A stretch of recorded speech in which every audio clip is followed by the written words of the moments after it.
Good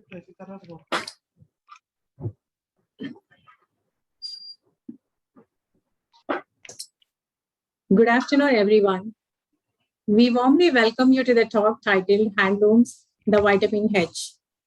Every year on the 7th of August, we celebrate Handloom Day. As you all know, Manam Telugu TAS enthusiastically organizes various activities to commemorate this special day. For instance, we organized Handloom Fashion Show, 6 kilometers Handloom Sari Walk, and put up videos to promote the art of handloom and its artisans. In the same spirit, we have released a promotional video regarding the art of handloom this year. Along with this, we also had the intention of educating ourselves and also those around us about handlooms, its benefits, and how we can contribute to improve the current socio-economic situation of handloom weavers. Since we all have increasingly become health conscious and cultivated habits like eating healthy, home cooked food, along with taking sufficient vitamins, Manam Telugu TAS has thought of adding vitamin H to our diet to enhance our health parameters. This event has been organized with the ever-supporting Singapore Telugu Samajam, Telangana Cultural Society, the Kamala Club Singapore, D Ideas. Now we will play the handloom video released by Indian Ministry of Textiles.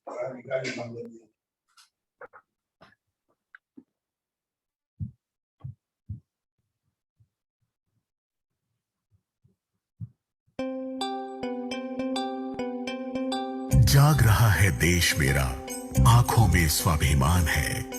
मेरे देश के बुनकर, तुम्हारी कारीगरी को प्रणाम है, कारीगरी को प्रणाम है। बुनकर तुझे प्रणाम, तुम हो मेरा स्वाभिमान।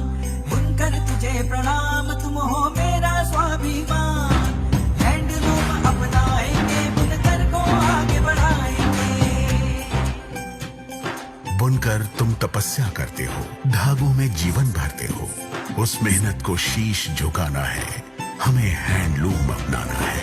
पहनेंगे हम हैंडलूम, ये संस्कृति एक महान है। मेरे देश के बुनकर, तुम्हारी कारीगरी को प्रणाम है। जाग रहा है देश मेरा, आंखों में स्वाभिमान है। बुनकर तुझे प्रणाम, तुम हो मेरा स्वाभिमान। हैंडलूम अपनाएंगे, बुनकर को आगे बढ़ाएंगे। अपने बुनकर, अपनी माटी। चलो बीज एक नया बोते हैं, चलो हैंडलूम को चुनते हैं, चलो अपनी कला को सुनते हैं। बुनकर तुम्हारे खास हुनर का हम सबको सम्मान है। मेरे देश के बुनकर, तुम्हारी कारीगरी को प्रणाम है। जाग रहा है देश मेरा, आंखों में स्वाभिमान है। बुनकर तुझे प्रणाम, तुम हो भारत की शान। हैंडलूम अपनाएंगे, बुनकर को आगे बढ़ाएंगे। कांजीवरम, चंदेरी, मुगा या पश्मीना, उत्तर दक्षिण पूरब पश्चिम, बुनते हैं धागा धागा, कोना कोना। जिंदा है धरोहर तुमसे ही, तुम संस्कृति हो, संस्कार हो तुम। ये देश चुनरिया बुनते तुम जीवन हो, त्योहार हो तुम। मेरे बुनकर हम साथ तेरे, तुमसे गौरव है, मान है। मेरे देश के बुनकर, तुम्हारी कारीगरी को प्रणाम है। जाग रहा है देश मेरा, आंखों में स्वाभिमान है। बुनकर तुझे प्रणाम, तुम हो मेरी पहचान। हैंडलूम अपनाएंगे, बुनकर को आगे बढ़ाएंगे। ये सिर्फ प्रणाम नहीं, सिर्फ एक सम्मान नहीं, एक वादा है, एक सच्चा इरादा है कि हम हैंडलूम का सामान खरीदेंगे ताकि हमारे बुनकरों को मिले उनकी तपस्या का सही फल। इस हैंडलूम दिवस लेते हैं संकल्प, हैंडलूम अपनाएंगे, बुनकर को आगे बढ़ाएंगे। बुनकर तुझे प्रणाम।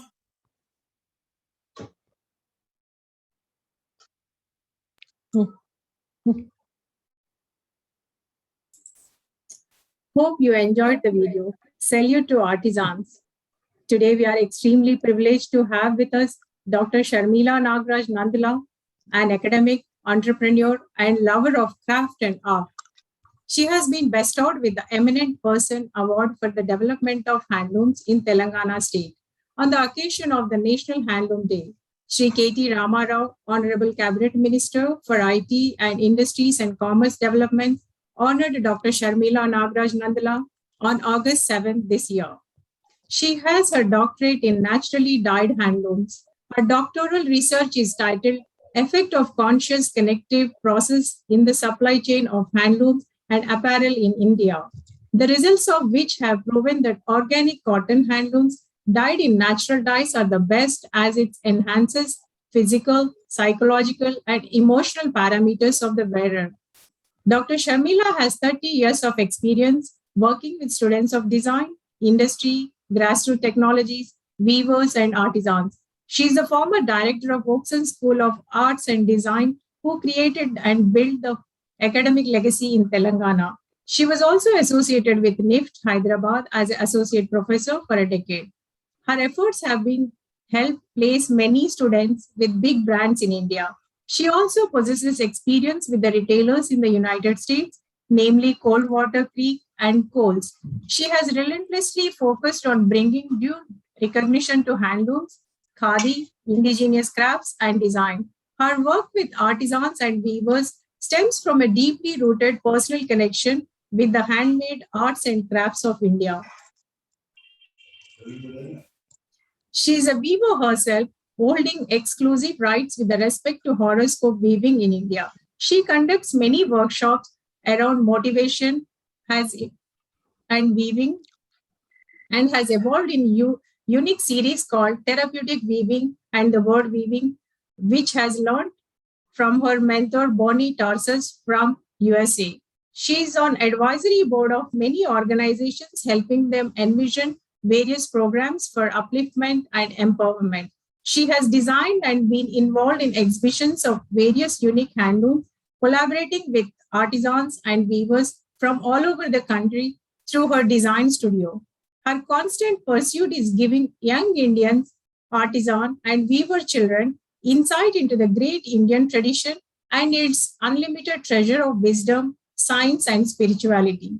She sums up her life so far in three domains: design, education, empowerment. With that, I will hand over the floor to her and our moderator for the event, Katyayani. Thank you.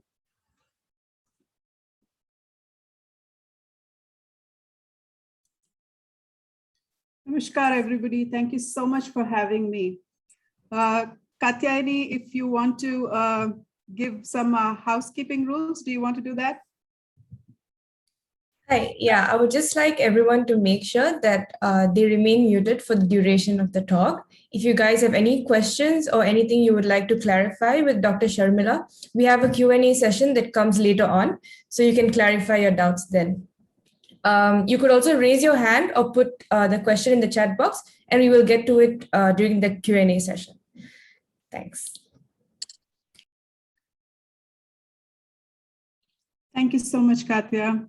Can you see my screen?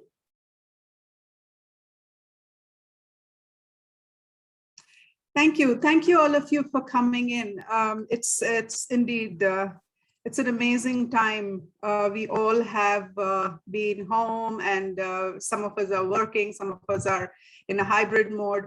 But I think it is a great privilege to be doing such tremendous work online. You know, what we thought earlier was not possible is now so very prevalent, and it's so done so very easily and so gracefully. So thank you so much. I wish to bring in some value to your understanding of handloom and what exactly needs to be looked at. If you have any questions regarding how, what, when, we will take it up one at a time. So thank you so much once again to all the organizers and to my moderator and Anita. So what we're going to do is to understand the handloom, and I'm calling it the vitamin H. Now, I also call handloom the conscious fabric. And I also have a mission, a movement called Change Wardrobe, Change Lives. There are a lot of these movements that are going on around the world. I very truly and honestly believe that each one of us need to have our own movement, whether or not we are following the other movements. So in this talk, we will look what is so unique about handloom, and more so, I want to propagate this because my own personal experience with handloom has been tremendous. So the whole point of taking handloom as my research project also was my own experience to basically quantify what was there in handloom into data and data analysis, and then give it to the world in a different perspective altogether. And also, why are we talking about cotton? Why are we talking about grassroots technologies? Where is it impacting? How is it impacting? And all this, was very prevalent in India. And some decades ago, it just kind of vanished. So what happened and why did it happen? Okay, can we do something about it? Is there a way to, go back and reverse the entire thing? And can we really heal artisans, craftsmen, or can we heal the earth? So these are the crucial questions. I think each one of us need to really question these. As Anita very rightly said, we are spending so much time in picking the right kind of food, the right kind of products. So somewhere we need to understand that there has to be that kind of consciousness. Those questions need to be asked, even in picking our clothing. So handloom, the vitamin H. We all know there are so many vitamins, right? There are so many vitamins which are crucial for our existence. They are required by the body. And I'm sure in the audience, there might be, doctors and, diet enthusiasts and exercise enthusiasts, constantly looking at how do we perform better, through our physiological development, our, food, and, very consciously picking up food. So I'm adding, there's 13 essential vitamins. I'm adding the 14th. So handloom is your 14th vitamin, and it's the vitamin H. So I'm going to justify why I'm saying this in the next few minutes. So my doctoral research basically is about the goodness of handlooms, the goodness of natural dyes, and the goodness of organic cotton. So you can find this entire doctoral research. If somebody is researching and is intrigued by the whole concept, please go through this link, Krishi Kosh. The whole doctoral research is available to you for study, and I think even for download. This is by the ICAR, the Indian Council for Agricultural Research. So as Anita has already introduced my research topic, it is called the effect of conscious connective processes in the supply chain of handlooms and apparel in India. The whole point of this research is to make the audience understand that there has been a conscious level of input that an artisan was giving the handlooms all the time. Somewhere we missed it. So what exactly can we learn from all this? So if you understand, if you have seen, I mean, in any time of your life, if you have gone to a weaver's place or a potter's place or a sculptor's place, the whole atmosphere is of a very pious, environment. It is not like a work shed. It is not something like a mechanic shed. It looks like a temple. So when you visit them, you see that these potters and sculptors or weavers and any craftsmen for that matter, they really don't do things randomly. They will do things in a very, very ritualistic manner. And somewhere even that is happening even today. But then there is a confusion because there is so much fabric that is available, which is not handloom, which is not khadi. It comes from mills, it comes from various kinds of technological, apparatus. And there is hardly any, what you call human connect. If you look at assembly line, people who are working in industry, especially in, automobiles or telecommunications or whatever, you see that, the entire process happens in an assembly line, and people are making only a part of the entire product. The same thing has happened to clothing now.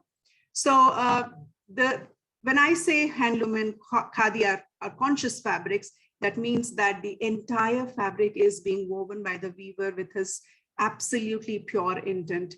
And we need to understand that these are not just a few years ago or a few hundred years ago. There are thousands of years ago, what you call evidences, historical evidences from Mohenjo-daro, Harappan excavations, and in Egypt there were so many fabrics that was linen, which is natural fiber, naturally dyed, which was indigo.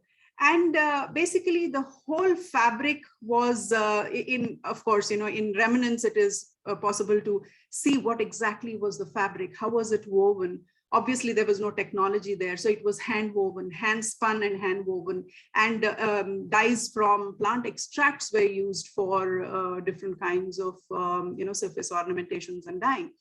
So we understand, where we come from. We totally understand that there is good intentions, there is good energy, bad energy. No matter how developed or how progressive we are, at some point of time or the other, we do stop and want to understand what are these energies, how are these energies impacting us. For that matter, chota sa, matlab nazar nikalna, dishti tiyedamo, ivanni kuda, we do these things, and we do believe that there is something about it, right? So all this was so beautifully possible in India. It was happening in the shortest supply chain. The farm was there, the spinners were there, the weavers were there, and it was a beautiful circular economy. And what we're talking about now is, those, they seem like big words: sustainability, fair wage, fair trade, ethical business, circular economy, zero waste, and all the R's, the reuse and, reduce, all this. I think India was the pioneer in all this. And somewhere with the industrialization, I think we just got dumped with a lot of products, and especially fabric. And then we just got disconnected from our, locally available fabric. And what Gandhiji did was a simple thing. He just said, boycott foreign goods. And what he envisaged was, with local empowerment comes the economic empowerment. The country will grow into that. So every household used to spin fabric. They used to weave fabric, and it was brilliant. And that used to stay for years. The fabric was so beautiful. And the whole point of our fabric also was handed down. If you ask your grandparents or even your parents, they would tell you that, their wardrobes had very, very minimal, clothing, or even saris or, dhotis and stuff.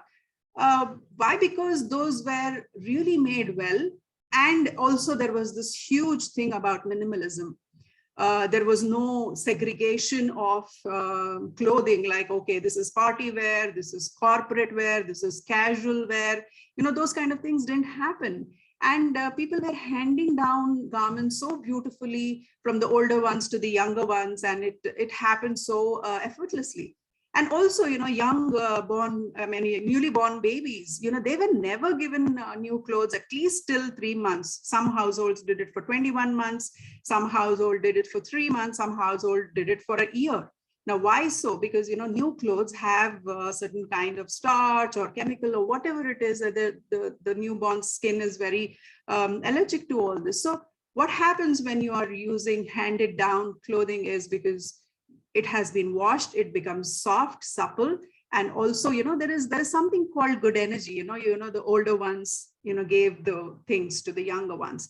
So all these things were very, very easily followed. Now, these things are being documented, being kind of said loudly in international forums now, as to how do we share, clothing, how do we make clothing local, how do we make clothing a low impact on the earth. For the audience's information, that textile or the clothing industry is pollutant, is a major pollutant apart from, it is in fact more than automobile and, airways. It is polluting the earth because it has all the sorts of pollution, whether you talk about, air pollution and water pollution or ground pollution, textile industry has it all. So,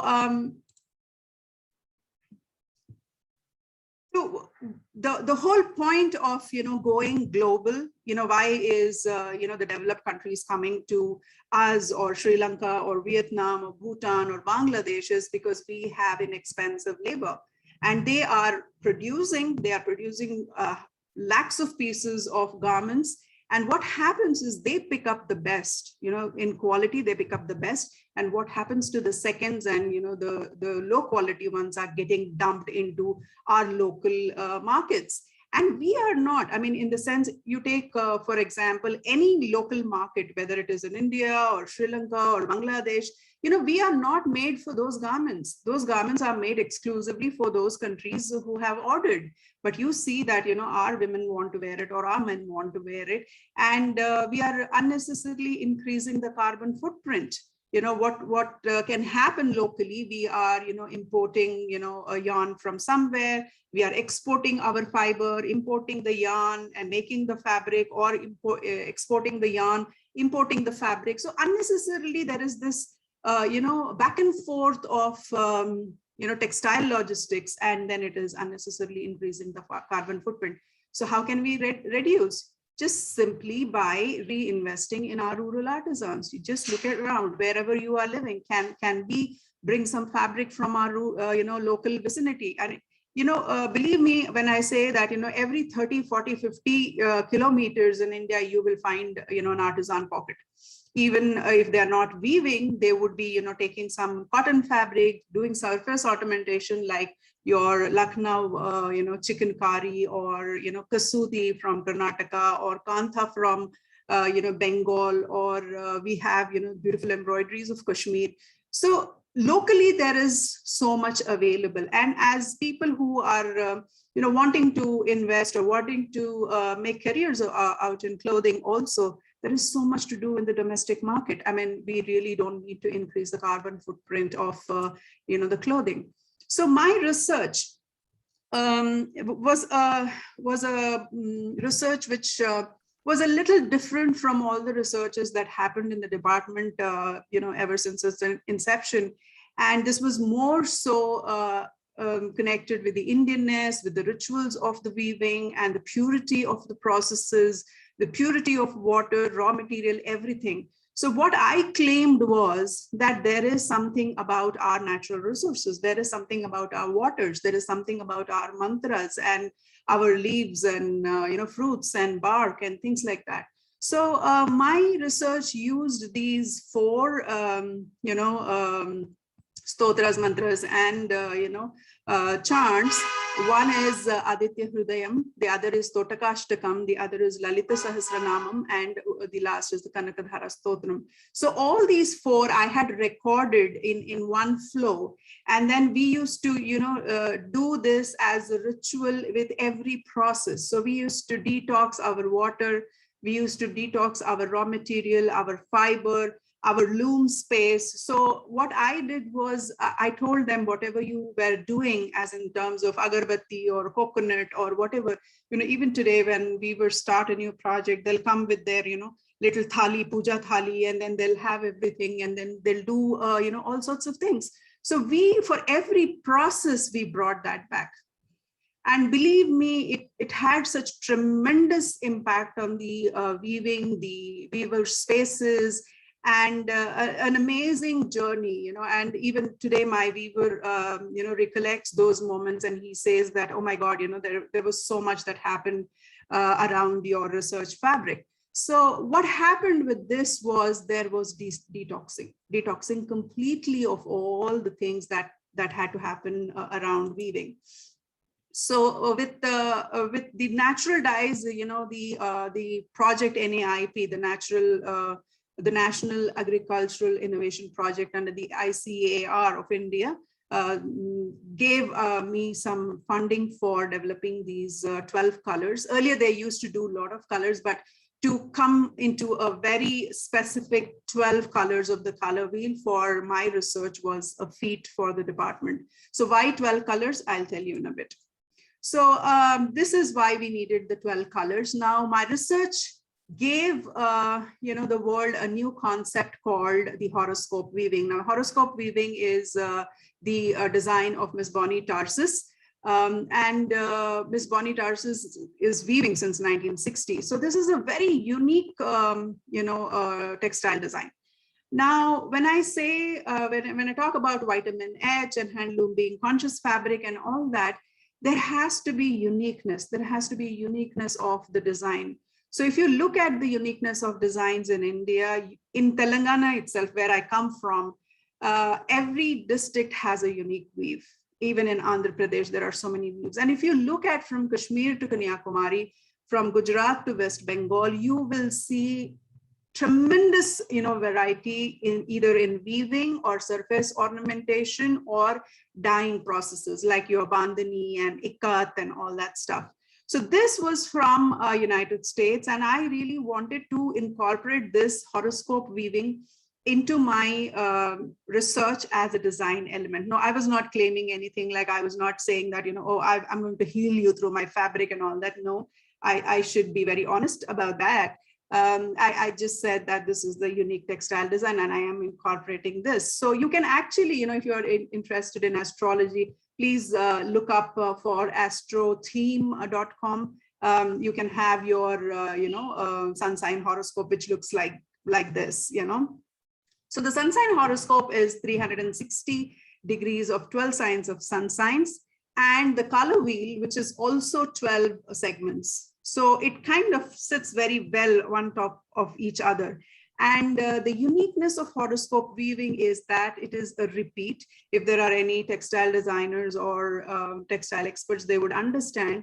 In the weave, there is something called a repeat. Usually it's a weave repeat when we talk about, a fabric, but here this is a color repeat. So because the circle is 360 degrees, we have 360 unique, colors which come out of these 12 colors of the color wheel. So if you're not understanding, please do not beat yourself up. This is a little complex, but just try to understand this as a very unique design. And I will show you some pictures how exactly this fabric looks. So this was a a beautiful excitement around the whole research, because people have never thought about people have never heard about horoscope weaving in India, and I'm very fortunate that I have exclusive weaving rights outside United States from Ms. Bonnie Tarsus. So we are initiating some work around this.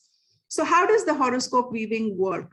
The horoscope weaving is a combination and an algorithm of sun signs, that's the 12 sun signs. Then it is also about planets. You have 10 planets. We have not thrown Pluto out for design purposes, the astrology or the space point of view, it is out. But we take 10 planets, and each planet has a color coded to it. And the houses, there are 12 houses in a circle. So we are taking those. So it is an algorithm which has come out of a sun sign, planet, and a house. So, and how does the draft look? The draft looks like this. If you see from point 1 to 360, each one is unique color. Okay, there are no two yarns which are having similar color immediately. And wherever you are seeing these numbers as 1, 2, 3, and then rickracks, this is where the planet and the sign are moving and changing, and there are degrees. I'll show you those one more time. There are degrees in this. If you see, there are 13 degrees, 4 degrees, 12 degrees. So according to that, the calculation has been done. So if anybody is interested, we can take this offline later and we can have a little more conversation about this. So this is a repeat of 360. Now, you might ask me, how is it, relevant to it becoming conscious fabric or handloom being a vitamin H or whatever? Now, my argument is handloom brings in consciousness, and with the consciousness, it kind of uplifts the energy levels of the fabric itself, because the weaver is coming into this with good intent, and anything to do with good intent and with a lot of love and focus is absolutely going to be stunning. I'll give you a simple example of you trying to understand this versus food. I'm sure, each one of you have experienced that particular, dish, which is delicious from a particular, family member, like your mom. Suppose you say that, your mom makes the best sambar, or your mom makes the best, chole or rabdi or whatever. And there would be like, a list of those. How does that happen? Because moms come into the kitchen with a good intent. They want to feed the family in a certain way. They want to, bring out the best taste. So if you have seen people cooking, I remember my dad making biryani, So every Sunday, if he had to plan biryani, he would go shopping on Saturday because he wanted those ingredients fresh, and he would handpick everything. So the same thing happens around weaving, the same thing happens around dyeing and hand spinning, because they will pick up the best fiber, they will pick up the best, dyeing process or weaving process. Hence, it is the best fabric you can experience. So this is how the horoscope weaving looks. It is a beautiful ray of all the 12 colors, and each of the horoscope, I had 40 subjects, and each of the horoscopes had a different pattern altogether in colors, depending on what the horoscope translated. And this is the most beautiful thing, because this is a signature. This is a signature of you. And Ms. Bonnie very beautifully defines what horoscope is. She says that it is nothing but the snapshot of the sky when you were born. And how beautiful is that? And how can it be wrong? It is the most beautiful thing that has happened. You have come onto the earth, and that's the beautiful moment. So if you want to have a very precious fabric, and if you want to have a signature fabric or an heirloom, I think this is next to all our beautiful weaves that have happened on earth. So my research took 4 different designs. One is the overall design, the other is half and half and in border, and also like a flag. So the women got to pick, their own design. So some of these designs are here. If you see this is how the horoscope, one repeat 360 yarns looks like. These are the saris which were used in the research. And this was organic cotton, got certified organic cotton, and all of these colors, again, natural dyes. So, when we talk about these, of course, the PhD wants data, and we have to quantify. So for the benefit of the audience, I just want to show what exactly I have proved about handloom, which I have felt for many, many years. Let me tell you, with great pride, I tell you that this is my 35th year of wearing handloom and khadi. I remember I wore, my first khadi kurta, which was 35 rupees, which I got on discount from Khadi Bandar. And that was easily available to us, and there used to be huge discounts. Even now, there is huge discounts in, these state-owned handloom shops. And that is also one of the reasons why people are really not excited. I would say that handloom should be a luxury product. It should not be given away on huge discounts. It should be actually given at the right price. When you give it at the right price, you're giving the fair wage to the, the weaver. So what has it quantified? What has the handloom shown? And why am I screaming, so loud about handloom being the conscious fabric and handloom being the vitamin H? Is the quantification came from 2, machines, which was never used for textile research purposes. It was used for alternative medicine. It was used to analyze people's health conditions, and also in determining, if there is anything coming, later. Like it's just a, how do you say? It's like almost having an analysis even before, when you're healthy. You just want to go through the scan and see where exactly you are in your health quotient. So the GDV, it was a non-invasive technology. It's a beautiful technology. Some of you might have heard about Kirlian photography. This is the next step to Kirlian photography. It takes the biometrics, the fingerprints, and then it converts the entire thing into the energy field of a person.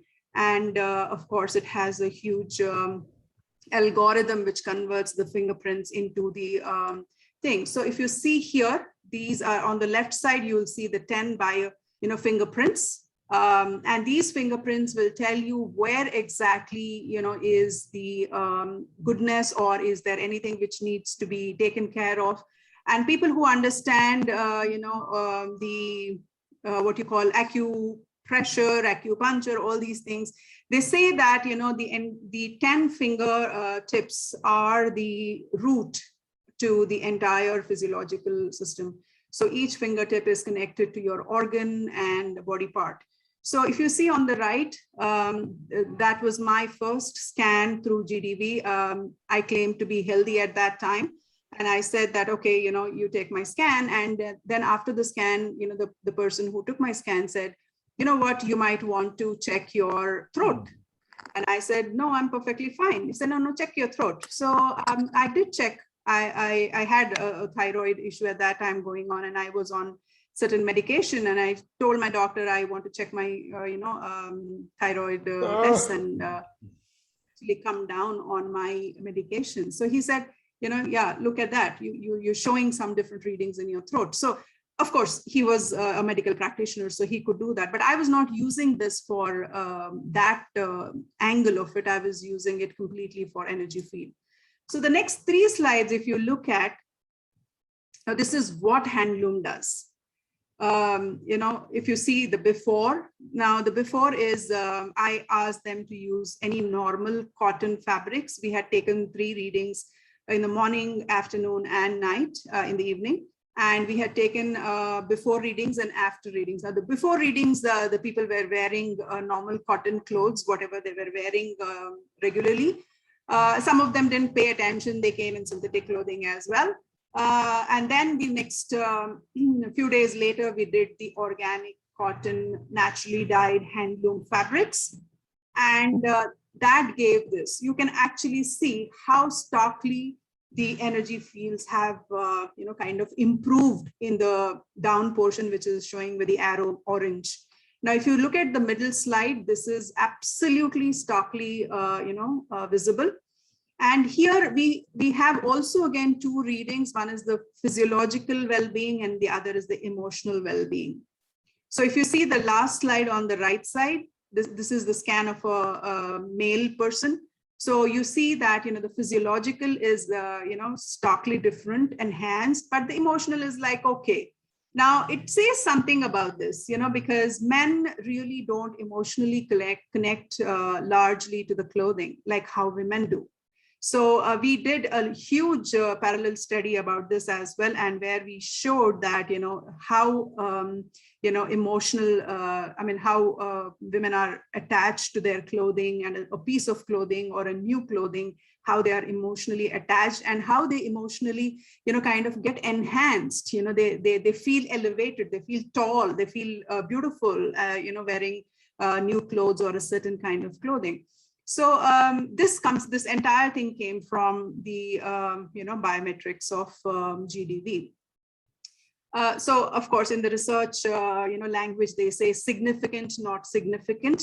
So this was a significant contribution to the energy fields of people before and after. And also, this is just only to give you some, some more enhancement over the GDV, though I did not use this in my research. The picture which is there below with circles, this actually shows that, the line, the strong line, that needs to be inside the green circle. If you are in the green circle, that means you are, healthy, you are doing okay. If it goes inside to the red, it's alarming, you need to run to the doctor. If it's outside, you need to still, take care. It is not an emergency situation, but you can do, whatever you have to do as rejuvenation, meditation, yoga, gymming, whatever, right? And also the another beautiful aspect of GDV was it also gave information about chakras. Now, I'm just sharing one screen, but this also, I did not use it in my research. I just said that these are possible. So my fabric also enhanced, the chakra alignment. If you see these striped ones were the earlier positions, and when they wore the organic cotton, naturally dyed handloom, it almost kind of getting aligned in a certain way. though I'm not claiming anything. I have data. I could write more, papers around this. In a last webinar, somebody asked, can you suggest that these particular colors will enhance the mood and all that? I said, yes, it is possible. We should look at and then maybe decode horoscope weaving into how to heal people. That angle also can come out. So the other one was the EIS. This is the electro-interstitial scanner. It is also, again, a non-invasive technology which uses pulse meter and electrodes and all that, and it gives 69 health parameters. This is a huge health study, but I did not take this completely. I just took about 33 parameters from here, which was directly connected to textile analysis. So that showed also significant result. There is a good score, through this machine, there is a good score that comes out, which is called the homeostasis score, which is actually the total well-being of the person. So even here, 33 parameters out of 33 parameters, 15 parameters showed significant results, again, related to skin, health and emotional aspect and all that. So it was amazing to, quantify this in terms of what it was doing to people, even without people acknowledging it. A lot of people don't acknowledge this. Now, this is the time when we consciously contribute to the artisan. We think that we are contributing, but actually this fabric is contributing to your wellness, your well-being and your, health-related quotient. So what happened with this research was we really nailed it down that the organic cotton, of course, even if it is cotton, it is good. Now, why I say cotton or natural fibers is, you need to understand that when you're using natural fibers, you are directly impacting two sectors of business. One is the artisans community, the other is the farmers community. So if you're using natural fibers like cotton, linen, hemp and silk and all that, it directly impacts the farmer. So when you are asking for more cotton, there is more cotton grown on the field.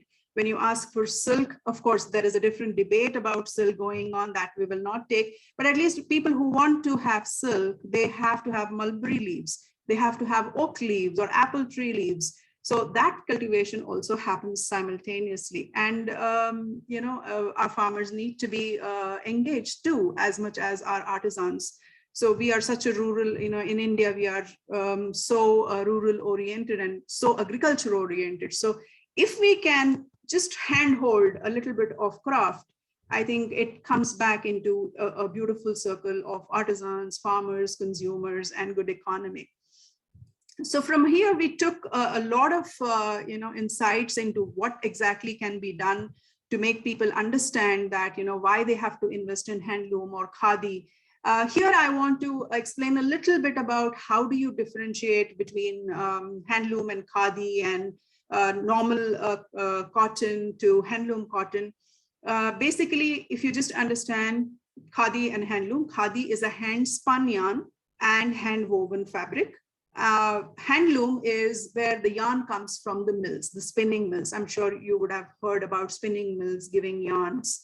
Yarn is different from thread. Yarn is always used in weaving. Thread is used for different purposes like sewing, tying, whatever you want to call it. It is of different thicknesses and it will be made for a certain end use.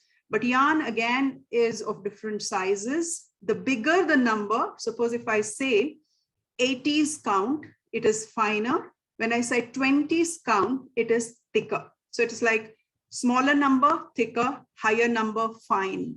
So just imagine, our artisans, our weavers are weaving with somewhere between 4,000 to 5,000 of these threads. And they are so beautiful. They will never write it down. They have it in their mind, and they weave it so beautifully. And you just ask him, okay, fine, now we are weaving this. Now, how do we do the costing? They'll just say, wo to aapko pata hai, madam, hum nahi kar sakte wo aap kijiye. So no matter how greatly they do the math around the weaving, they will not be able to, kind of price it properly. So fair trade or fair pricing comes from the consumer. You don't want to go into a handloom exhibition or a handloom store and bargain. You don't want to do that. Do you go into a restaurant and do you bargain on the menu pricing? You don't do that, right? Or you go to a mall and you buy, a Chanel or a Louis Vuitton, and you don't bargain there. Now, why are we bargaining with our artisans? Why are we bargaining with our farmers? We need to, kind of ask them, how can we make your life better? So a loom is basically, it is different looms. If you again see from, all the parts of India and all parts of the world, there are different kinds of hand looms. You must have seen the beautiful backstrap looms of Northeast, and this, what you're seeing on the left side, is a frame loom. There is pit loom as well, where the weaver's legs are in a pit, because that is only for making a beautiful arrangement in the house. So when they are not weaving, they will just tie the warp and just hang it on the loom, and the rest of the house is there for them to use, sleep, play, for children's play and stuff like that. So there are different kinds of looms, and as far as the mills are concerned, there is the huge technology that has come up. You have the mills, you have the power looms, you have the laser jet, ink jet, and all sorts of water jet, shuttleless looms. All those sorts are happening. And when these machines are loaded, they are loaded with like 1,000 meters, 10,000 meters of fabric, and the machine goes on, khad, khad, khad, khad, khad, khad.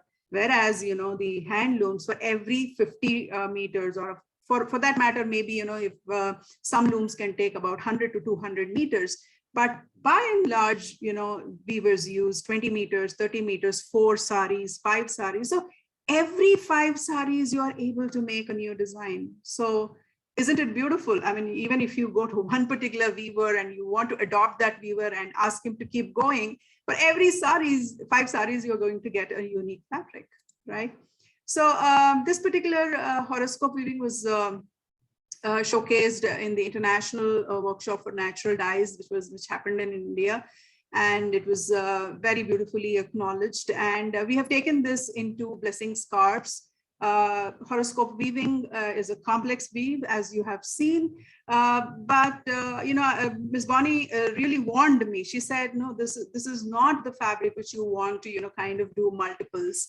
But I said, let me try, because I also wanted to, kind of do a back and forth from United States to India. And I wanted to, kind of have her technique being woven continuously here. So we made few horoscopes, like if you see here, this particular horoscope is Dalai Lama horoscope.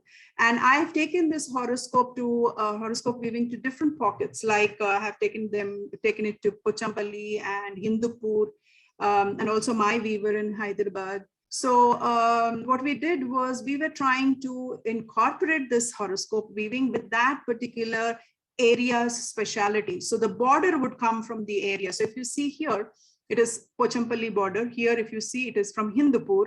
It is a jacquard, and we had evolved the lotus. So lotus is another, beautiful flower which connects directly to our spirituality or our Indianness. And this particular thing is Gandhiji's horoscope. And we tried to do, again, Gandhiji's horoscope in Khadi. And we did that also very beautifully. So recently in March, for the Women's Day program, at one of the centers here, I displayed an art installation for the complete horoscope weaving. And what you see as sculptures is from Sri Sivramachari, who's the scrap sculpture artist in Hyderabad. He's no more. This was my tribute to him as well. And his craft is all over the city, and a lot of signals and a lot of good spots have been used to install his scrap installations. So this was in March, and that's Vijay Lakshmi Garu, the mayor of Hyderabad. She was there to inaugurate. So basically what I'm trying to say here, while I'm talking about horoscope weaving, or I'm talking about organic cotton or natural dyes, is there is this moment in life right now for all of us where we want to really stop, reflect, and make choices. Like how we have consciously try to make changes around our work situations or our food situations, I would like all of us to pause and ask few questions. Now, I'm not going to give you these questions. I'm going to say that you ask your own questions. Make some 5 good questions and ask these 5 good questions like why, what, when, how, and, all these questions as to whether this particular fabric or clothing, whatever you are picking, is giving you a tick mark. Yes, it is a good fabric. It is not, impacting the environment. It is a fair trade fabric or whatever it is. There are a lot of movements going on around the world, but I think now is the time where people have to have their own movement for their own well-being. And if you take one step further, you will be contributing to a better earth and a better, and we can leave this earth better for our children. So Ms. Bonnie continues to weave even today. And you can actually visit her work at bonniedarcis.com. And I'm trying to reinitiate this work, and it will be a very, very personalized weaving. If anybody wants to get this woven, it has to be completely very well understood. It is not like you come into the store and you pick and it will be readily available. It's not going to happen like this. It needs to be commissioned in a certain way. And it is going to take time. It is going to take anywhere between 3 to 6 months. So you have to really, really plan and think about what exactly the fabric is going to be, whether it is going to be a shawl or a sari or a dress material, whatever it is. So there is scope. There is scope for all of us, to contribute, to help, support, and also to, I would say adopt a farmer or adopt an artisan or a weaver, and try and see and make those very responsible and conscious decisions where can I contribute? Can I use this instead of a mass-produced product? Can I use this exclusively handcrafted product for gifting, or for that matter, for personal consumption? It might just be a little more than a mass manufactured product, maybe 10 to 25% more than what you get as, as hundreds and thousands of pieces. But I'm telling you, it will be worth your money. It will be worth that effort, because that particular thing can stay for a very, very long time. And I'm sure in this audience, everybody has, especially people who are above 35, 40 years, you would have encountered one piece of such kind of fabric, which you would have used it for 25 years, 30 years. I have done many, many of those fabrics are there, and especially bed sheets and bed covers and things like that. So it is possible. Whether you are ready to contribute is, your effort. So thank you so much. And I open the floor for questions after Katya. Thank you. Yeah, thank you so much for that insightful presentation, Dr. Sharmila. I've grown up watching generations of women and men around me appreciate, don, and invest in the handloom industry. And being able to learn about it from our esteemed guest was really a privilege. It definitely opens up a whole new dimension of clothing unexplored, especially for my generation, but of course for all participants of all ages in the audience we have here today. In the age of consumption and mindless buying that we live in today, I definitely take part in that from time to time. It is time that we think about what we buy, where we buy, and its impact on the environment. The idea of treating the clothes we wear and the way we wear it in a ritualistic manner, where we are intentional and conscious of our interactions with the materials we come into contact with, was so interesting, and it's something that I'll definitely go on to explore personally. Again, many of the topics that are fervently discussed amongst my generation, like pollution, one second, yeah, sorry. Okay, so just like pollution, waste management, fair wage, dignity of labor, conscious consumption, go back to how we produce and consume our basic needs. And handloom is something that we should explore in this endeavor to overcome these issues. Reinvesting in our rural artisans and supporting those with generations of art, talent, and hard work at their fingertips seems to be an ideal way to do so, in my opinion at least. It was also so interesting to learn about how the shlokas and stotrams that I hear on a daily basis, as Amma plays them every morning, and the impact it had on the weaving processes and ultimately on the consumer themselves. Directing the emphasis onto the intent behind the creator of the art and how that translates to the product itself is something that I really could relate to as a dancer and an art enthusiast. And it'll definitely be something that I keep in mind next time I'm looking to purchase clothing for myself. The relationship between the materials and the ideas we interact with on a daily basis, in that we wear these materials on our body and our chakras and frequencies, is also another thing to add to the list to learn about in my personal journey towards sustainably shopping and being intentional with my purchases.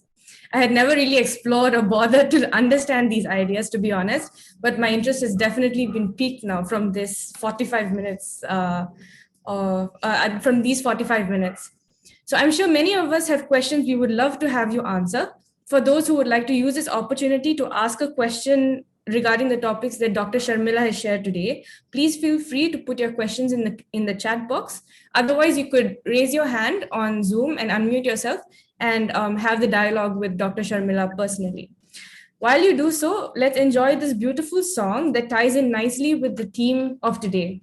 So I will attempt to translate this sweet melody for our non-Telugu members now. So the song basically is trying to convey that the art of the handloom is the finest amongst the Indian handicrafts. It has been our custom to adorn the idols of our goddesses with handloom saris for auspicious occasions, and the wearing of a handloom sari is considered the hallmark of upholding Indian tradition and culture. The intricate art, which can literally fit a 6-meter long sari in a matchbox, is unmatched and peerless in our Indian tradition and history. So I'll just share the video with everyone and we can take a look at it together. Yeah.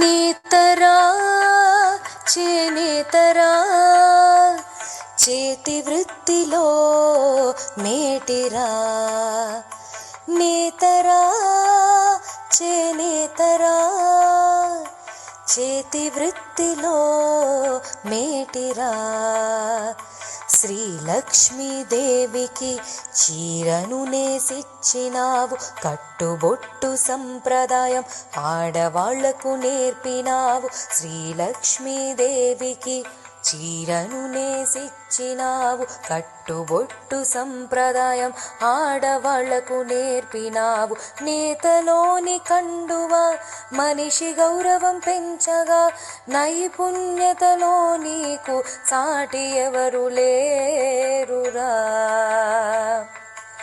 అక్కి పెట్టెలోన చీరే నేసిన ఘనతే నీదిరా అక్కి పెట్టెలో చీరే నేసిన ఘనతే నీదిరా నేసిన ఘనతే నీదిరా నేతరా చేనేతరా చేతి వృత్తిలో మేటిరా నేతరా చేనేతరా చేతి వృత్తిలో మేటిరా ఇది దైవ వృత్తిరా ఇది దైవ వృత్తిరా నీ ఘనతే మేటిరా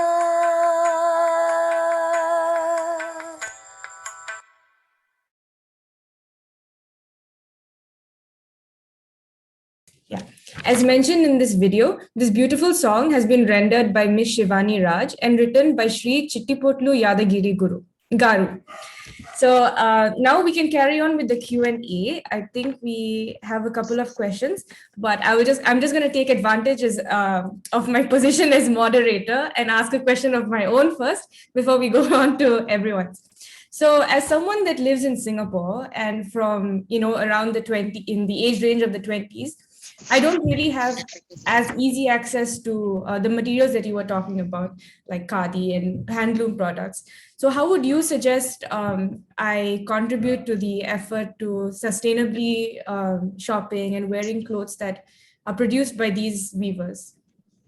Thank you for that question. I'm so glad this forum has youngsters like you, because you are going to be the ambassadors. You are going to be the flag bearers of tomorrow, and it is basically your responsibility right now, which will actually nurture the environment.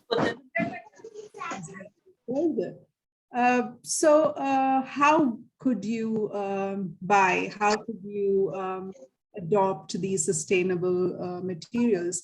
One is almost all the countries have a government shipments from India. There are a lot of these textile stores that are part of malls and stuff. You might want to check out as to where these are in your own country.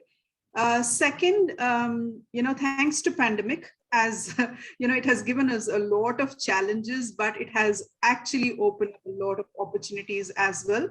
So there are a lot of weavers enterprises and craftsman enterprises which are online, and they are shipping worldwide.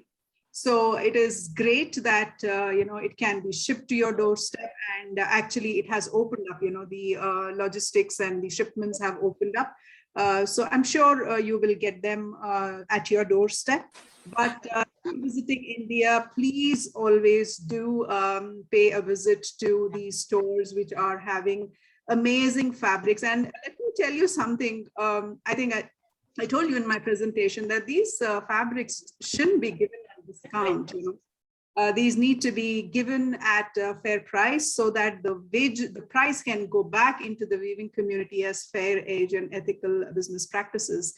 So my request to you is, when you visit India, please do stop at these beautiful stores which are across all states in India, and every state has a weaving store. There are all of these available, and there are online websites which are all over the world. They are shipping, and some of them have been very graceful, and they have started creating exclusive pages for artisans. So you might want to check out these online stores with special artisan mentions. And it's now opened up a different dialogue altogether around the world, and it is picking up, and it's being sold at a very fair price. So these are available. You might want to explore those. It'll take a little effort to spend that kind of time to get the right kind of, what you call the right price, and also to understand whether it is authentic.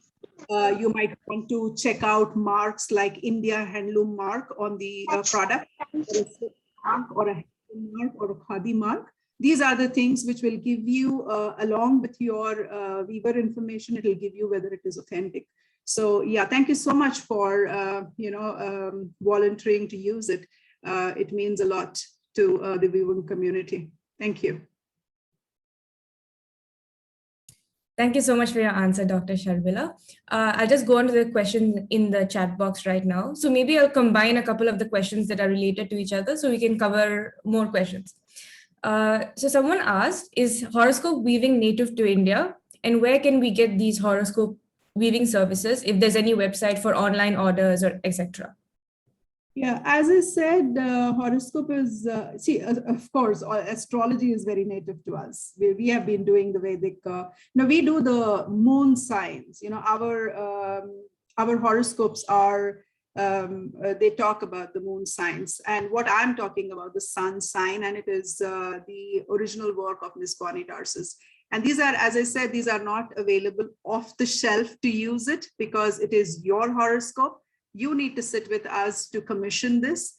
And also, I would like to say that this particular design is available for you to kind of take it to a level where you want to make maybe 20 pieces, 30 pieces, 100 pieces. Now, how do you do that is basically, suppose you have a guru and you want to, kind of see, gurus will defy that, astrology and all that, they will not believe. But, just to have the guru's presence as a meditative shawl or as a blessing scarf, or for that matter, you are celebrating, say, 100 years of your great grandfather and father or great grandmother, and you want to celebrate those beings, the entire family can have their horoscope commissioned, so that each one member of the family can have a piece of that horoscope as a memory of, that soul. So that is possible. But as of now, no, it is not available in India off the shelf. Miss Bonnie also takes the orders. You can go to bonnietarsus.com and she can commission a piece for you from there. And we can also do the same thing in India, but it has to be a one-on-one. We could have, a virtual talk and things like that. And as I said, it is not just going to be available to you the next week or something like that. It'll take anywhere between 3 to 6 months because it's a very, very complex weave. Thank you. But it's possible. Please ask the question. Yeah. Okay, thank you, Dr. Sharmila. Ms. Vijaya asked, how do you distinguish between genuine handlooms and maybe handlooms that were mass produced by machines? Any tips or tricks you can give us? The whole point is, that's actually a very, very genuine, very honest question, Mrs. Vijaya. We know we have this palate, like whatever you eat, your palate tells you that this is good food and this is not good food. Now, how did that intelligence come? It is your own, right? Because you have experienced different things. The same thing, if you pay attention, your clothing also will tell you something, that it is going to sit well next to your skin. Is it feeling really nice or it is not? So I'm sure you have experienced those, cheap synthetic fabrics where you want to wear it for some reason, but then, you want to get out of them as soon as possible. So one particular thing is your own intelligence. You have to awaken your own skin sensitivity and your ability to look at fabrics, compare fabrics. But to make things easier, there is always a handloom mark on the product. And handloom mark, you might want to kind of Google it. There are 2 different handloom marks from India. One is the handloom mark, the other is India handloom. Now, India handloom is basically, it comes with a standard quality authentication. So you can actually look at these 2, you can ask questions, and if there is a number on the tag, you can Google it and you can actually track where the fabric is coming from. Now there is another technology which has been incorporated. The loom is bar tagged. So if the loom bar tag is coming to you, it has to come with the fabric.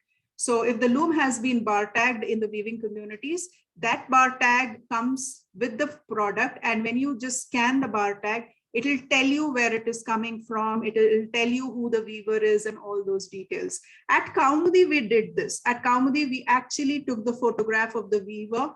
We put the photograph of the weaver, told people who it was. And even if it is not maybe on the tag, we did back and forth with the consumer as to who wove it, where it came from, and what exactly is the weaver, and that kind of transparency. And also through my research, I had connected the weaver to the wearer and vice versa.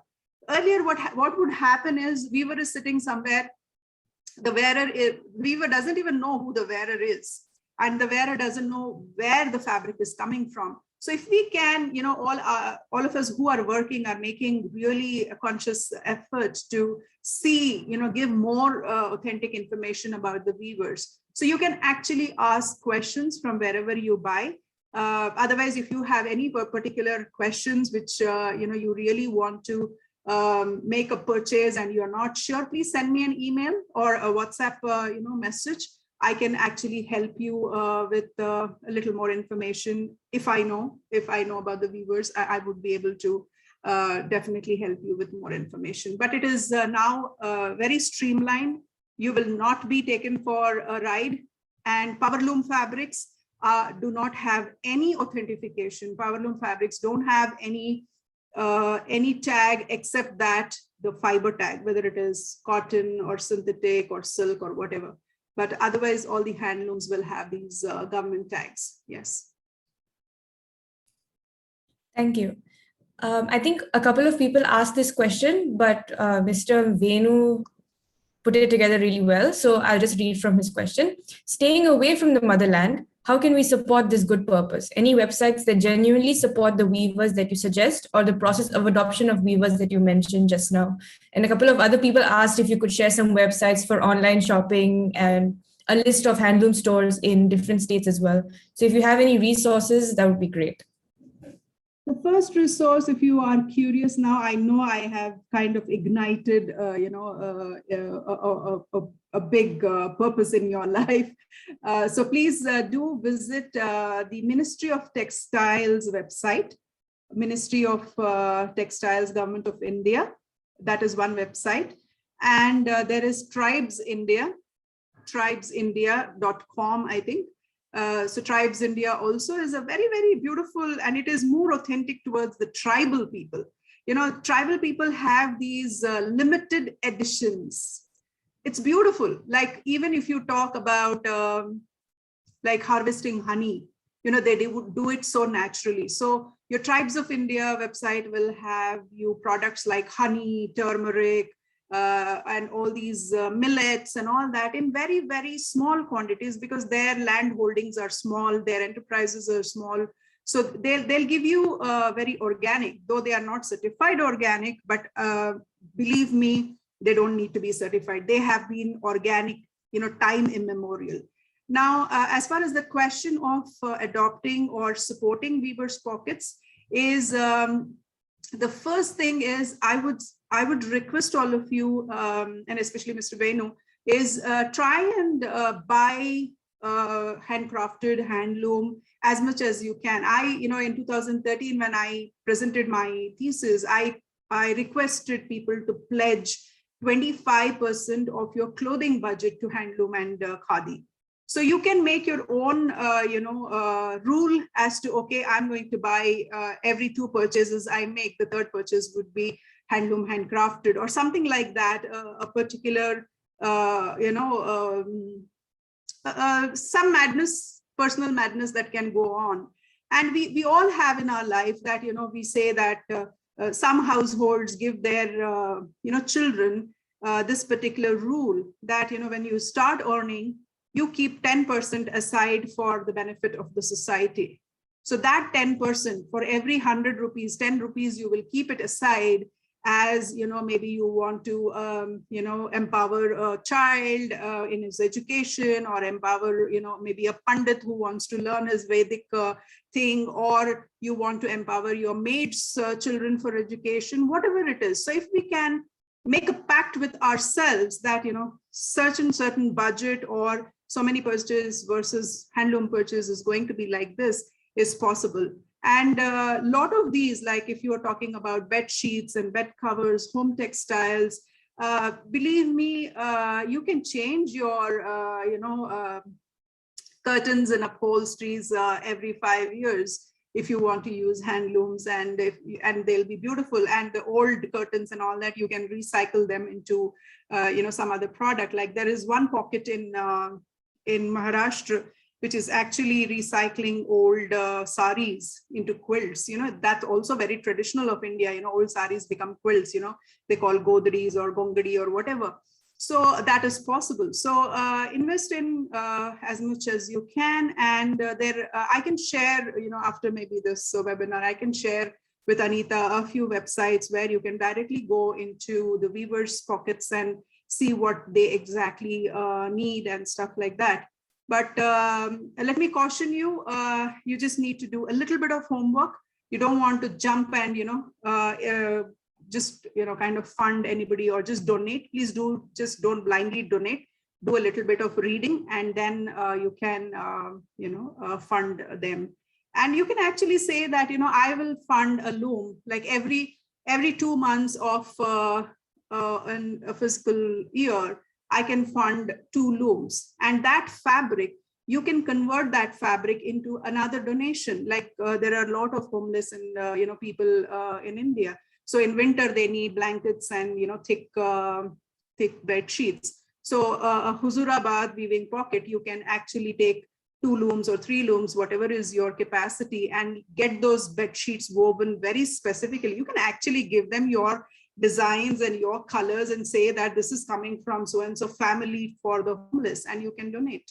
So there's so many ideas. We can take this offline, and I can actually handhold you to understand where your donations can go. Thank you so much. Appreciate the thought. Yeah, I think we have time for one more question. So Mrs. Sailaja asked, other than buying, is there any suggestion on how we can support uplifting the handloom industry? So this is in line with the whole sustainability and mindful consumption theme that we were talking about as well just now. Yeah, this whole thing about consciousness and picking the right fabric and picking something from the grassroots and trying to what you call encourage, support, help weavers. It's also about conscious consumption. Can we consume a little less than what we are consuming right now? Can we recycle? Suppose if we have saris or old bed sheets or old curtains, can we recycle them and start using as something else at home? Because you all must have experienced this, that our bed sheets used to turn into the pocha fabric or doormats or whatever it is, and then even nicely washed cotton dupattas become hand towels for wrapping children when they are bathed and stuff like that. So I think there is no honestly, if you buy a natural fiber handloom cloth, it is not ready to go to the grave for the next, I think, 25, 30 years. If you use it properly, it is going to be there with you for 25, 30 years. So if you bring down your consumption and pick the right kind of fabrics and also the right kind of ingredients that go into making the handlooms, whether it is cotton, hemp, or flax, or whatever it is going to be with you for a very, very long time. And I guess this can be extended to the products which we use at home, like not using plastic, and also not using, yesterday was Varalakshmi Puja. So instead of giving, these plastic haldi kumkum cases, if you can just go to Tribes India website or, any other handcrafted website, and you can just buy these little, brass containers, which are very specifically made for haldi kumkum. And also for, in Hyderabad, we have this Lak bangles. They have started making a lot of products. So instead of, trying to buy 100 of those plastic things, just buy 50 of these authentic stuff. And then you can see that, it'll go into a household and it'll sit very nicely in a certain space. And, and there is less plastic. And also plates, instead of using plastic plates and disposables, if you can just cut it down and take it to maybe leaf plates or something like that. So I don't want to say paper plates again, because again, paper plates are another hazard to the environment. Yeah. So yeah, there are so many things. And yeah, the limitation of this time on on the webinar is not sufficient to kind of give you all the options. But if you have any questions, I'm available on email, sharmila.nagraj@gmail.com, or you can take my number from Anita, and we could have this one-on-ones. I'm ready to help. I have made a mission. My time is also mentoring youngsters and also hand-holding people who really want to contribute.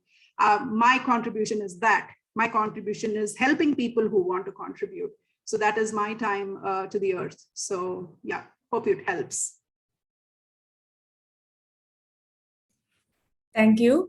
I think we're getting a couple more questions, so maybe we'll just keep some time for those as well. So Mr. Venu asked, as someone who can't honestly connect with clothes, I have a serious question. Does change your wardrobe mean add a new wardrobe or replace your wardrobe? I hope it is the latter. Might I suggest giving one away before buying another?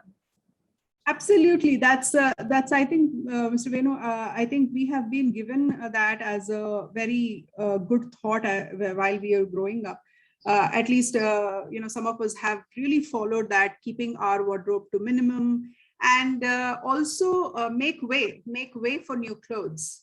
I would suggest that, you first donate 3 or 4, different pieces of clothing to somebody before you bring one inside. So that way you are decluttering. I'm telling you, if you have more stuff, it'll give you a constant headache. So please do make, I know why Venu is asking this question. I know, the beautiful intent behind it, but I'm sure there's so much like that is happening in everybody's life. Some women are like that, some men are like that. But I think if you just make a pact with yourself that for every new purchase you do, you will actually give away 4 to 5 pieces of your cloth. And let me tell you, don't succumb to that 4-letter word. The 4-letter dangerous word is sale, SALE. So if you make a pact with yourself saying that I will not buy anything on sale, 70% of your shopping will come down. You buy because it is on sale, as if it is going to be ever available. Every 2 months there is a sale. So this is actually driving us to compulsive buying behavior. Yes, on the other hand, I know retail therapy is a very good therapy compared to psychiatrist therapy, but then you can go window shopping. Window shopping is as much therapeutic as actual buying too. So please don't succumb to that 4-letter word. Tell that I am not going to buy anything on sale. Believe me, it is going to liberate you. It is going to give you that high in life which you have never ever experienced. So you are buying stuff which is coming from an ethical store, a fair trade store, a natural fiber. You will not make mistakes. You will thank yourself every time you buy this fabric. You will thank yourself because you have been responsible and you have supported somebody. Just getting that compliment, and actually not getting a compliment, but giving yourself a compliment that your purchase has actually empowered somebody. Somebody is eating a meal because of you. That's a great space to be. Thank you so much for that question. Yeah, we have one more question in the chat box. If anyone has any other pressing questions, feel free to raise your hand and I'll unmute you and you can just speak to Dr. Sharmila directly.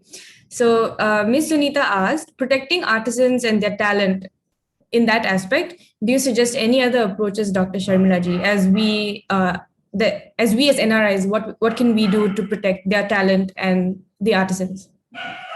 One thing, Sunita Garu, is it? Sunita ji? Yeah. So that's thank you for asking that, and thank you for wanting to know more.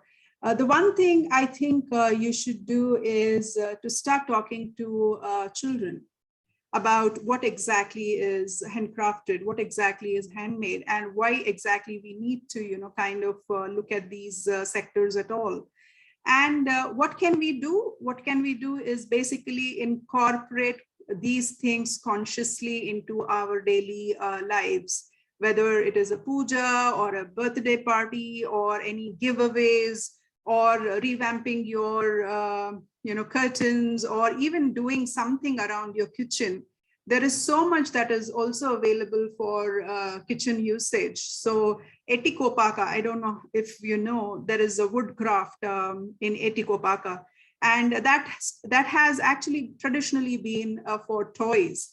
So please gift these toys to young children. They've started making tic-tac-toes or Vaikuntapali. I don't know if you have heard about Vaikuntapali. So they have those dices, they have those pawns. Chess is made in Etikopaka wood, and also canisters. They make some beautiful canisters in Etikopaka wood. So your kitchen will look beautiful because they use natural dyes again, and such bright colors, of reds, yellows, and greens and blues. And we being Indians, one thing about us is we are so vibrant in accepting colors. We are not black, white, and gray people. We are colors. We adopt colors, and we don't shy away from colors. So you can bring as much color as possible or permissible into your wardrobe, into your house, and also educate our children, people, especially the teenagers, young adults, if they can, contribute. Send your children to these pockets as internship or something as diaspora visiting, whatever is possible. You can tell me if there is a bunch of kids, I can host a tour, a textile tour.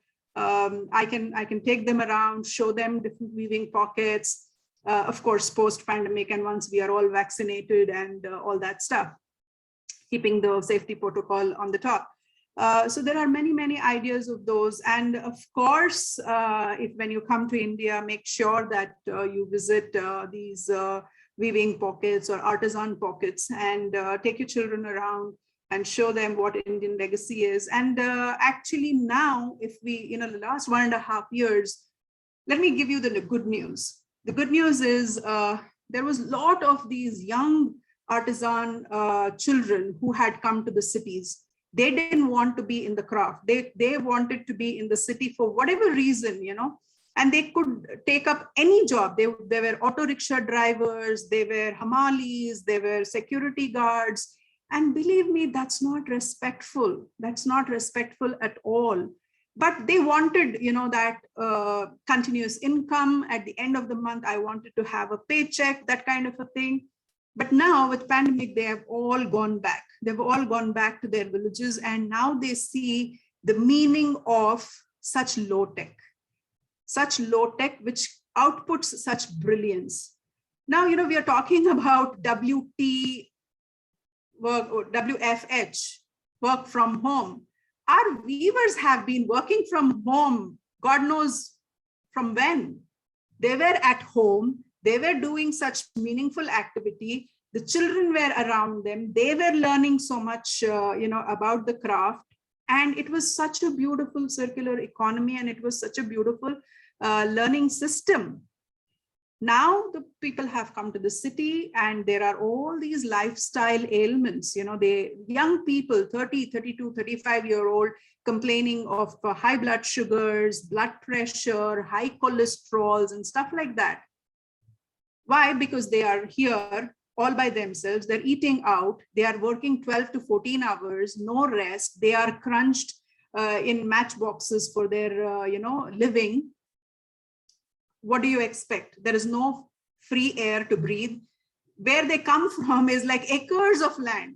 Backyard is like 4 acres, 5 acres.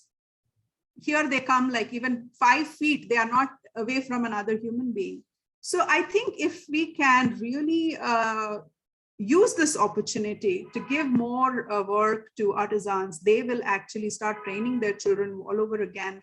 And there will be much more rural in the rural. So my thesis also was pledging that let's keep the rural in the rural, because it is very, very important that they stay there.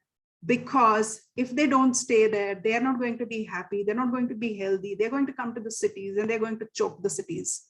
And it is not a good scenario at all for a healthy, happy, globe. Yeah.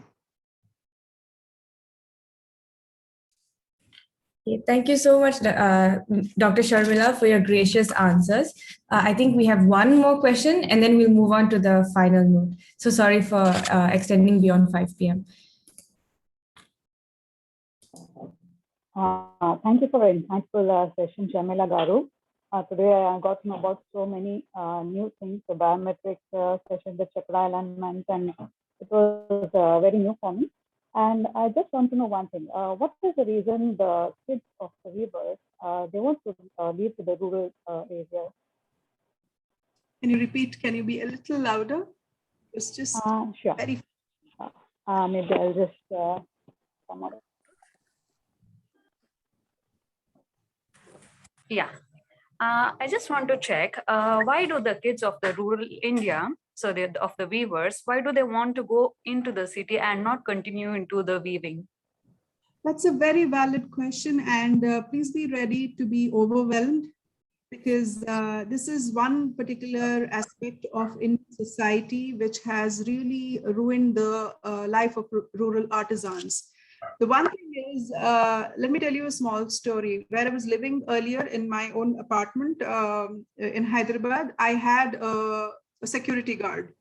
And whenever I used to run my studio as well there. So whenever he used to come into my house on some, like maybe he's getting a mail to deliver or something like that, he would come inside and he would look at the fabrics in a very loving manner, and he would to ask me questions. What is this? What is that? And then in my enthusiasm to share about handloom, I would hand over a piece of fabric to him and say, hold this, you feel this. And he would caress the fabric in such a way as if it's a baby, And then I asked him, what were you doing before you came to the city? He said, I was a weaver.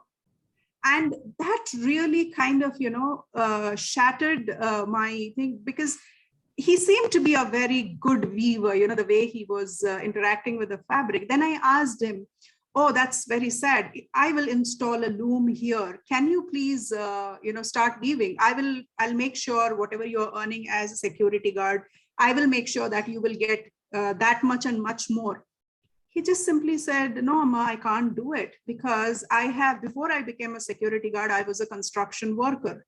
And in construction, when you go and, handle the rubble and handle the baskets and stuff like that, your hands become very rough, and your, almost the fingerprints are no more there. They become like flat, like glass.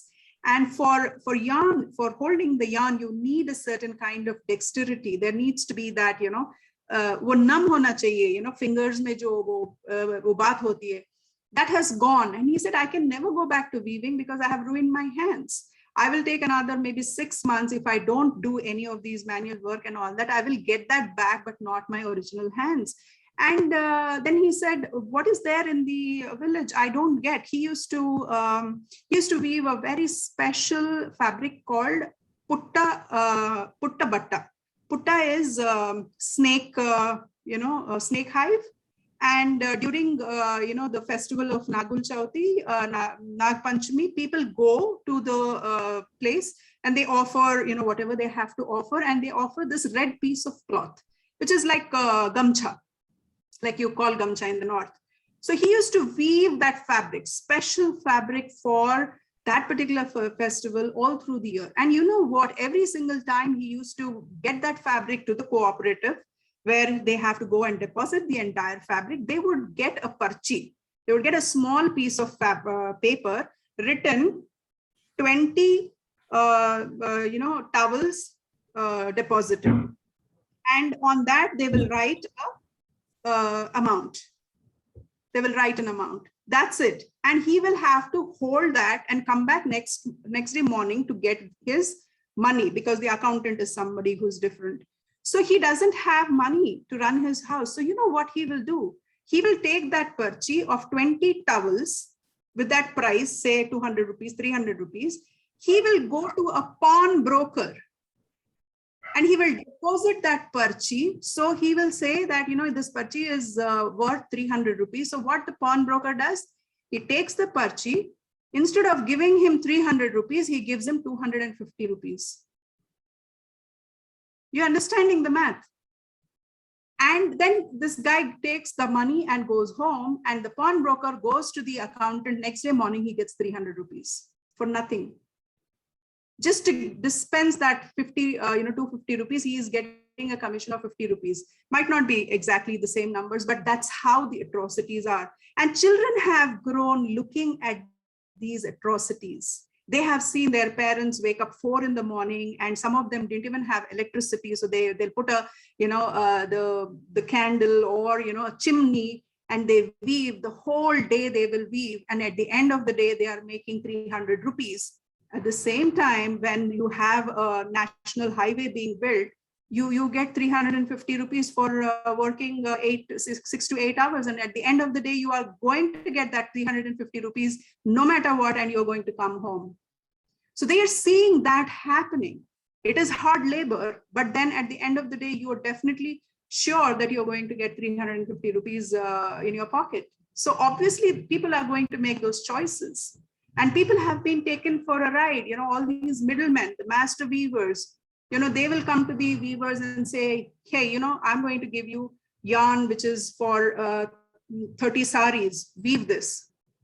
And for that 30 saris, the weaver is going to get some amount, and the master weaver goes to the city, takes those 30 saris, sells them for double, triple, 4 times the price, but doesn't give the share of profit to the weaver. And all these people, the youngsters have seen, and they have seen because they've also come to the city, they have educated themselves. They are now, right now, everybody is on social media. They are watching the news, and they know what is happening in the world. So they're making choices. They're making choices, and they see that, no, I mean, there is no fair end to the day when they have really put their heart and soul into weaving that fabric. But the good news is, as I said, it's changing. So we are holding some of these youngsters, and we're trying to motivate them to come back to weaving. And we can do so much, as I say, but we can only do so much as well. So, but we should try to do some good things. Thank you so much. Okay, thank you, Dr. Sharmila, for your answers once again. I'm sure all of us have learned a lot more through this interactive session, and it was a privilege to be part of this discussion. I will now hand over the time to Maitri Aunty, who will give her thoughts and deliver the vote of thanks on behalf of all those involved today. Thank you, Katya. I think you did a beautiful sum up of the talk itself, so I have very little to say. But to begin with, thank you so much, Dr. Sharmila, for taking the time to speak to us today, to share your insights into the world of handlooms. We're most definitely enriched by the special H, the 14th vitamin. It was especially fascinating to learn about horoscope weaving. We're all truly blessed to know that not only are we unique beings because of our experiences, but we each have our own snapshot of the sky, of that moment in time that defines us. It is also interesting how you've studied and woven together spirituality, technology, physiology, and pure positive intent that can be transferred into fabrics, and that which actually physically touch us, and that energy that can be passed on to us through them. It was truly fascinating. And I'm so looking forward to seeing what is the rainbow of colors that my friends, my family, and I can create with the handlooms that you have. It's actually almost unfortunate that we have little access to the weavers per se.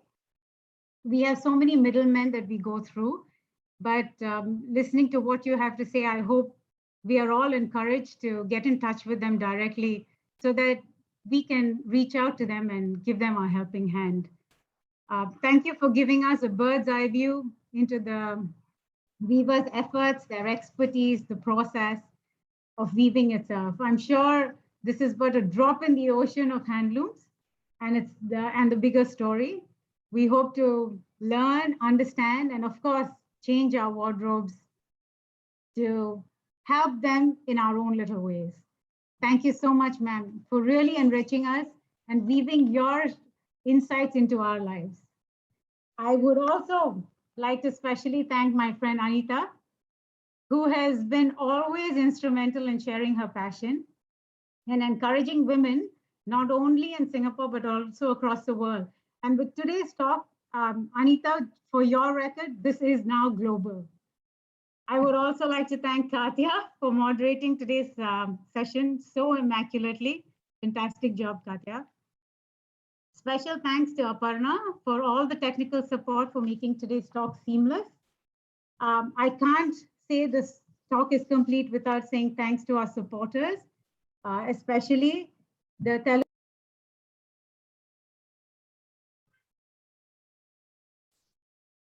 You have to unmute yourself. Thank you. Unmute yourself. Yeah. Did you miss something exciting just that now. I said? No, just now. Okay, let me repeat. Today's talk wouldn't have been possible without the kind support of the president of the Telugu Samajam, Mr. Koti Reddy, the president of the Telangana Cultural Society, Mr. Mahendra Reddy, president of the Kamala Club, Singapore, Mrs. Smita Vargantivar, and also Mrs. Purnima Kamath from D-Ideas. But most of all, thanks to all our friends and the audience. I have to say a special thanks to all the men who have made the time to listen to this. I know, like you mentioned, Dr. Sharmila, clothes are very close to a woman's heart, but it's fascinating to see how close they are to men's too. And thank you for all the support. And I hope we will be able to together encourage the cause and make the change. Thank you so much.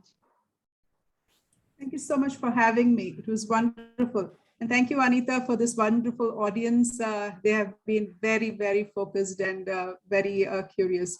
I hope to leave you all with the thought that everything is possible. It's about beginning. So let's begin. Thank you. Thank you, Sharmila, for the wonderful discussion. Thank you so much.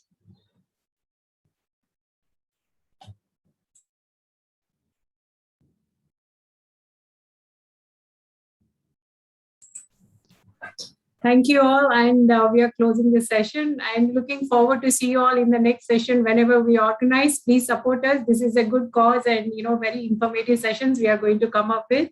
And always we do the videos for season to season to motivate you all with the handlooms. Thank you so much for supporting, and especially men. When I was sending the messages, I was saying, there is no gender bias, please join. So thank you for joining and supporting us. Thank you. Thank you so much, Anita. Thank you, Smita. Thank you, Purnima. Thank you, Kodreddy. Thank you, Mahendra Garu. And thank you all the audience. Thank you so much. Thank you, everyone. Thank you. Thanks, Andy. Thank you.